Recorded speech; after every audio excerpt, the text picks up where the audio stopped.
Seasons. When you think of gardens, one of the most enticing is spring. And when you think of experiencing gardens in spring, you shouldn't miss the Royal Botanic Garden, Sydney. Established in 1816, it was Australia's first botanic garden, and as Executive Director Professor David Mabberley explains, its spring walk, first established in 1856, was the country's first. It was set up within 40 years of our being established in 1816. We're just coming up to our bicentennial. And to have these tulips here are so symptomatic of spring, although of course we often think of them coming from Holland. But they only reached the rest of Western Europe via Holland because they originate in Central Asia. And they were introduced to Europe via Turkey. And the name tulip actually is from the Turkish word for a turban, because the Turks actually wore the flowers in their hats. Tulips are now cultivated and grown en masse in large fields, but once they were incredibly valuable in more ways than one. These became the kind of futures. It was because of gambling in the 17th century. It became known as tulipomania. And at one stage in the 1630s, a single bulb, which actually had not even been grown, was traded for equivalent of $1 million US today. During the Second World War, during the German occupation of the Netherlands, the poor people there, they had to turn to eating what was their source of revenue just to keep alive. And very unfortunately, a large diet of tulips can have some very unfortunate effects, particularly in women. Apart from the tulips, there are many beautiful flowers to experience at the garden in spring. Well, the Spring Walk is one of the great sights in the Sydney Garden, and I think everybody should be coming to have a look and see how it changes over time, because it's not static like everything in the garden. There is a continuous procession of different species, and we have plants from various different parts of the world, not just from Central Asia. Things like the almonds, of course, come from that part of the world, but many of the other plants are from North America or indeed from South Africa. So it's well worth coming to see it. Royal Botanic Gardens horticulturalist Paul Nicholson said his team creates a seasonal display of 6,000 tulips, 2,000 other bulbs and about 5,000 annuals along the Spring Walk. There's a mix of permanent and annual plantings here on the Spring Walk. Now the annual plantings, which comprise of mostly bulbs and some small flowering plants, they were planted in the first 2 weeks of June to flower in August and September.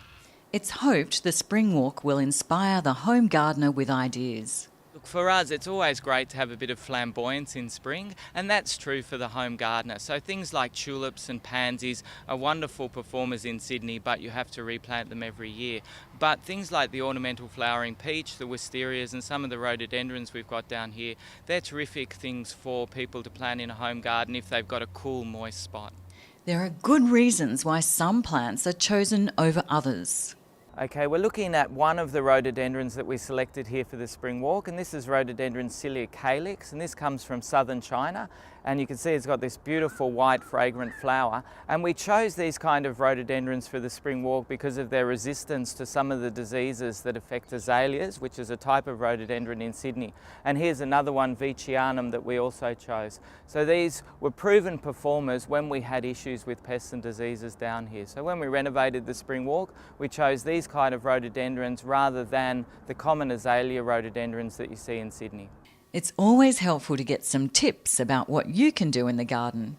Okay, here we can see some of the annual and bulb plants that we put in for the spring display. And here we've got hyacinths, a few different colours of hyacinths, which again is a cool temperate bulb that needs chilling each year to flower properly. So these bulbs need to be placed in the crisper of a fridge for about 6 to 8 weeks to produce flowers in Sydney. And under planting the hyacinths, we've got these lovely blue pansies, which we use all the way down the Spring Walk, and then we have the really brightly coloured tulips and hyacinths emerging from this cool carpet of blue. Well, spring for us arrives on the 1st of September, but as Aboriginal Education Officer Clarence Slockey explains, Indigenous seasons are quite different. So for most Aboriginal and Torres Strait Islander people, it's about looking at the environment. And so environmental factors will play a large part in when those seasonal changes do come about. So for instance, at the moment, it is really quite warm and we're coming into the end of what we know as winter. So as an Aboriginal person and as someone who lives in Sydney, A lot of the east coast down into Victoria, they kind of recognise 5 or 6 seasons depending. So those 6 seasons aren't a set date on the lunar calendar. Fran Jackson, manager, Royal Botanic Gardens, said for people who work or spend a lot of time outdoors, spring is in the air, just as Clarence said. So Clarence's observations about Aboriginal seasons are very true, in Sydney especially.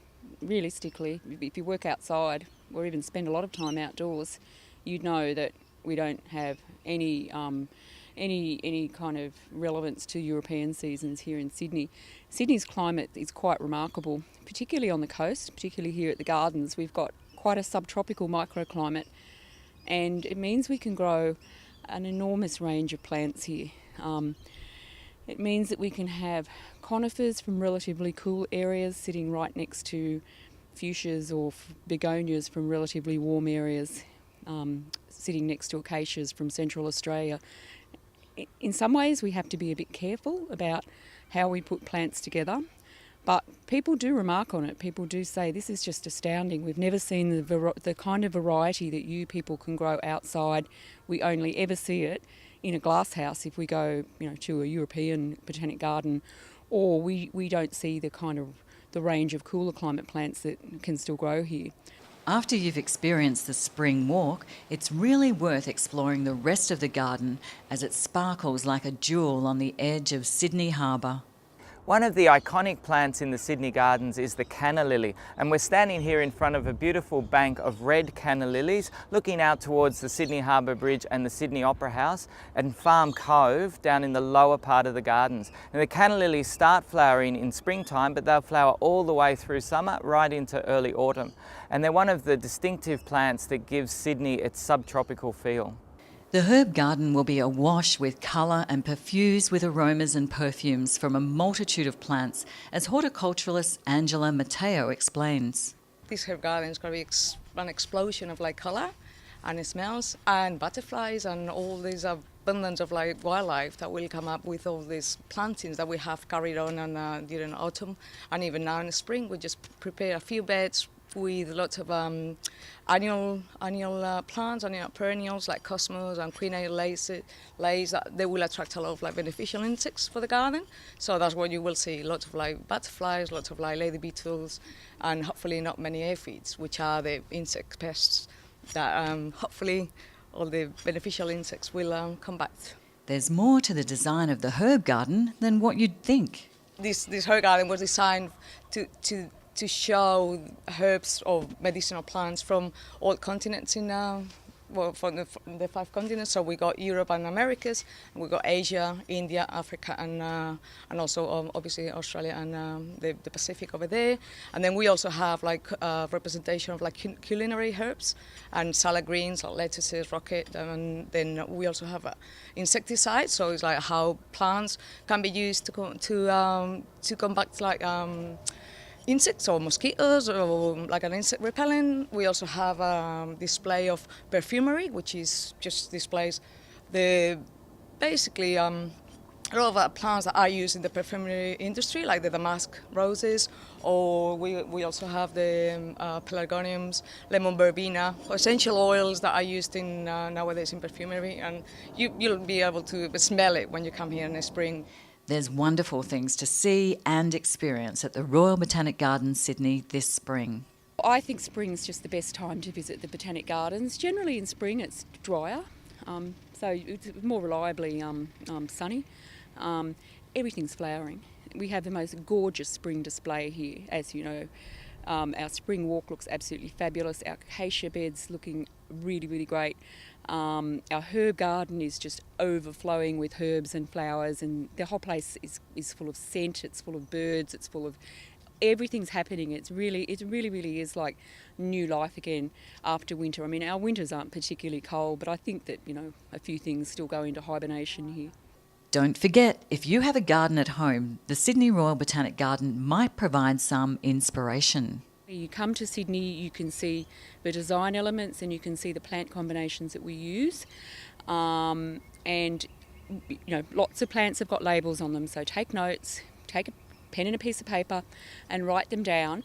Go to your local nursery, or better still to the Growing Friends nursery right here in the gardens, and ask about, can you get hold of his plant? Well, now you've seen a snapshot of what spring looks like at the Royal Botanic Gardens, Sydney. We hope to see you here to experience it for yourselves. The 2012 Spring Walk is sponsored by Four Seasons Hotel Sydney. The hotel maintains a strong commitment to supporting sustainability and is pleased to partner with the Royal Botanic Gardens and Domain Trust, which shares common values surrounding the conservation of our natural environment.